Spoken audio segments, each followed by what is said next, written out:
स्वर्गीय गोपीनाथराव मुंडे यांची उद्या जयंती आहे. गुट्टे साहेब, उद्या स्वर्गीय गोपीनाथराव मुंडे यांची जयंती आहे. तुम्ही दर्शन वगैरे घेताना?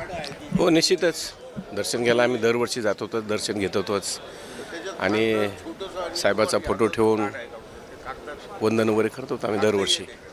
काय आठवणींना उजाळा द्याल त्यांच्या? आठवणी आहेत त्यांच्या, कितीतरी आठवणी असतील. आठवणी त्यांच्या खूप आठवणी आहेत अशा. कोणते मतदारसंघातले विषय आहेत त्याची आज तुम्ही लक्षवेधी करणार आहे? नाही, मी आज लक्षवेधी टाकलेली आहे. काय झालं आहे, CCIने आपल्या कापूस खरेदी केंद्र बंद केल्यासारखं केलं आहे आणि आता 2-3 दिवस काय ते 2-4 तारखेपर्यंत वाढवलं असं कळालं आहे आम्हाला. पण काय झालं त्याच्यामध्ये, तर शेवटी चुका होत असतात. चूक अशी आमच्या शेतकऱ्याकडे बी काय थोड्याशा चुका झालेल्या आहेत. कारण पीक विम्यासाठी म्हणून आपलं सोयाबीनचा पेरा लावला आणि कापूस घेतला. ठीक आहे ना, आता चूक